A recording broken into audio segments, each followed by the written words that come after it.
ایک کانٹرڈکشن ہے جو نیا تھا تو میں نے سوچا اس کو لے لیتے ہیں. یہ ایک کانٹرڈکشن قرآن کے حوالے سے انہوں نے کہا ہے.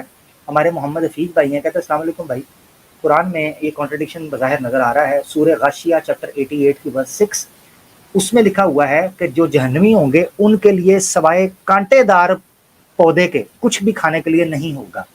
اور سورہ حاقہ 69 جو چیپٹر 69 ہے ورس 36 میں لکھا ہے کہ and has no food except the filth from the washing of wounds, کہ ان کی زخموں کی جو پیپ ہوگی, جو ان کے واؤنڈ سے, ان کے زخموں سے جو پیپ اور پانی نکل رہا ہوگا, اس کے علاوہ کوئی کھانا نہیں ہوگا. تو یہ کانٹرڈکشن ہے. میں آیت آپ کو اوریجنل دکھا دیتا ہوں. یہ آپ کے سامنے سورہ غاشیہ کی آیت ہے. یہاں پر لکھا ہے کہ جن لوگوں کو جہنم میں پھینکا جائے گا, تسلا نارن حامیہ, پھینکا جائے گا جہنم کے اندر, تسقا من عین آنیہ, وہ پانی پئیں گے ایک گرم چشمے. لیس لہم طعام الا من ضریع, کہ نہیں ہوگا ان کے لیے کوئی بھی کھانا الا من ضریع, مگر خاردار درخت, جھاڑیاں. یہاں پر لکھا ہے کہ ان کے لیے صرف ایک کھانا ہوگا جو خاردار ہوگا. ٹھیک ہے. اور دوسری آیت میں سورہ حاقہ کی آیت 36 میں لکھا ہے کہ ولا طعام الا من غسلین, نہیں ہوگا کوئی بھی کھانا مگر ان کے زخموں کی پیپ اور ان کے زخموں سے رسنے والا پانی. اب اس سے وہ کہتے ہیں کہ یہاں پر تو کانٹرڈکشن ہو گیا, یہ ہوگا یہ وہ ہوگا. مطلب کی بات یہ ہے کہ ایک تیسری آیت, اس میں ایک شجرہ کا ذکر ہے, ایک درخت کا ذکر ہے جو کہ جہنمیوں کی مہمان نوازی کے لیے پیش کیا جائے گا, جس کو کہتے ہیں شجرۃ الزقوم, الزقوم نامی درخت. اس میں اللہ تعالیٰ کہتے ہیں اذالک خیر نزلا ام شجرۃ الزقوم, کیا یہ جنت جس میں اتنے سہولتیں ہیں یہ مہمان نوازی کے لیے بہتر ہے, یا وہ درخت جس کا نام الزقوم ہے. یہ تین جگہ پر مختلف آپ کو بظاہر معلوم ہوتا ہے. اس کو آسان لفظوں میں سمجھنے کے لیے اس کے 3-4 سے جواب بن سکتے ہیں, 3-4.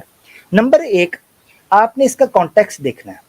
مثال کے طور پر یہ سورہ حاقہ ہے, اگر آپ اس کی پچھلی آیات میں چلے جائیں گے تو یہاں پر جہنمیوں کو جب جہنم میں سٹارٹ کیا جائے گا نا بھیجنا, یہ اس وقت کا ذکر ہے, کیونکہ پیچھے آیت میں بیان کیا جا رہا ہے عمال نامہ دیا جائے گا, اور عمال نامہ بیان دینے کے بعد ان کے ساتھ پوچھا جائے گا کہ اب بتائیں اب آپ کے ساتھ کیا معاملہ کیا جانا چاہیے, تو ان کو جہنم میں ڈالا جائے گا. یعنی سٹارٹنگ پوائنٹ ہے.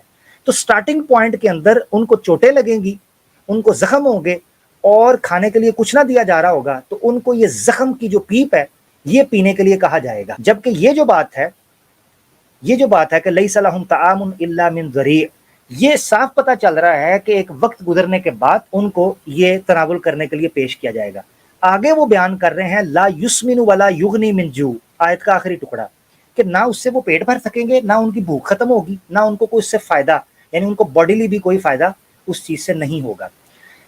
ایک جواب تو اس کا کانٹیکسٹ ہے کہ یہ مختلف ٹائمز کے بارے میں بات ہو رہی ہے, کیونکہ سورہ جاسیہ میں سورہ حاقہ کے اندر کانٹیکسٹ اور بتائے گا. ایک تو یہ طریقہ ہے. دوسرا طریقہ یہ ہے کہ جو تفسیر ماجدی ہے, عبد الماجد دریابادی رحمۃ اللہ علیہ کی, انہوں نے ایک بڑا پیارا نقطہ اس میں اٹھایا. انہوں نے کہا کہ یہ جو کھانے کے بارے میں حصر بیان ہو رہا ہے نا, کہ اس کے علاوہ یہ نہیں ہوگا, اس سے مراد کھانے کا حصر نہیں ہے یعنی آئٹمز کا. اس سے مراد یہ ہے کہ یہ کہا جا رہا ہے کہ کھانے میں صرف اور صرف ایسی چیز ہوگی جس سے جسم کا کوئی فائدہ نہیں ہوگا, جس سے جسم کو کوئی ہیلدی فائدہ نہیں ہوگا, کوئی ایسی ڈائٹ نہیں ہوگی. ان کا استدلال اس آیت کی, اس جو آیت آپ کو نظر آ رہی ہے 6 نمبر 7 نمبر آیت سے, ولا لا یسمن ولا یغنی من جوع, وہ کھانے کے 2 فائدے ہوتے ہیں. کوئی بھی کھانا انسان کھاتا ہے اس کے 2 فائدے ہیں. نمبر 1 صحت کے لیے اچھا ہو, نمبر 2 پیٹ بھرے. خاردار پودے کھانے سے یا زقوم کھانے سے یا اپنے جسم کے جو زخم ہیں ان کو پینے سے نہ کسی کا پیٹ بھرے گا, نہ اس کی صحت کے لیے کوئی فائدہ مند ہوگا. یہ حصر اس اعتبار سے تھا کہ اس کھانے کا فائدہ کوئی نہیں ہوگا. ایک یہ چیز ہے. دوسرا جواب ہو گیا. تیسرا جواب جو مجھے سمجھ آیا ہے اور جو قرآن کی آیت سے, میں اپنی طرف سے بات نہیں کروں گا, وہ یہ ہے کہ جہنم میں مختلف لیئرز ہیں, مختلف لیئرز. مثال کے طور پہ آپ ایک مال میں جاتے ہیں, کو بندہ آپ کو کہتا ہے یار فرسٹ فلور کے اوپر کیا ہے, وہ کہتے ہیں فرسٹ فلور کے اوپر تمہیں صرف یہی شاپ ملے گی, اس کے علاوہ کوئی شاپ نہیں. اس کا مطلب یہ ہے کہ فرسٹ فلور پہ کوئی شاپ نہیں ہے, یہ نہیں کہ مال کے اندر کوئی دوسری شاپ نہیں ہے. تو مال کے دوسرے لیئر کے اوپر یا دوسرے فلور کے اوپر آپ کو دوسری شاپ مل سکتی ہے. اب آپ کہیں گے کہ لیئرز کی بات کہاں سے آ گئی, تو میں قرآن کی آیت آپ کو دکھا دیتا ہوں. سورہ نساء کی آیت 145 ہے, جس میں اللہ تعالیٰ نے منافقین کو جہنم کا ایندھن بناتے ہوئے ذکر کرتے ہوئے کہا کہ ان المنافقین فی الدرک الاسفل من النار ولن تجد لهم نصیرا, کہ the hypocrites will be in the lowest depths of the fire, کہ جہنم کے مختلف درجے ہوں گے. درک کہتے ہیں مختلف درجوں کو.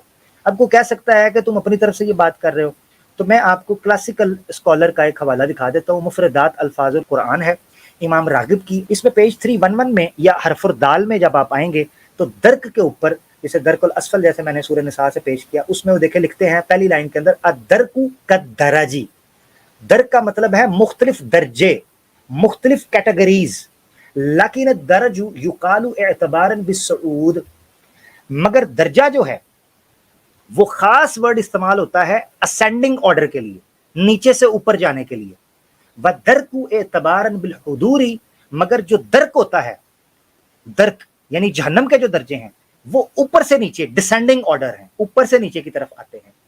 وَلِهَذَا قِيلَ دَرَجَاتِ الْجَنَّةِ، اسی لیے جنت کے تو درجے ہوتے ہیں کیونکہ وہ نیچے سے اوپر جاتے ہیں، پہلے چھوٹا جنتی، پھر اس سے بڑا، پھر اس سے بڑا، پھر اس سے بڑا، مگر جہنم کے بارے میں کہا جاتا ہے وَدَرَكَاتُ النَّارِ، آگ کے درکات ہوتے، یہ بھی لیئرز ہیں مگر یہ اوپر سے نیچے آتی ہیں، کیونکہ جنت میں اچھائی کے درجے میں جو نیچے سے اوپر جاتا ہے اس کا رتبہ بڑھتا ہے، مگر جہنم میں، تندور میں، آگ میں، اس خوفناک منظر میں جو جتنا نیچے ہوتا جائے گا اس کا جرم، اس کا زخم اور اس پر جو عذاب ہے اس کی شدت بڑھتی چلی جائے گی، اس اعتبار سے کہا۔ آگے انہوں نے آیت بھی کوٹ کی ہے، وہ کہتے ہیں ان المنافقین فی الدرک الاسفل من النار، سورہ نساء کی آیت نمبر 145۔ تو تیسرا جواب یہ بنتا ہے کہ جہنم کے اندر ہوں گے مختلف درجے، ان مختلف درجوں کے اندر مختلف طریقوں سے ان کی مہمان نوازی جہنمیوں کی جائے گی۔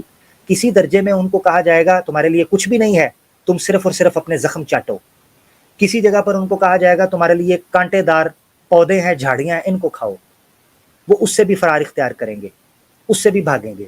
تو پھر ان کو کہا جائے گا اب تمہارے لیے شجرۃ الزقوم ہے، اس کے علاوہ کوئی مہمان نوازی نہیں ہے، مجبوری میں ان کو کھانا پڑے گا۔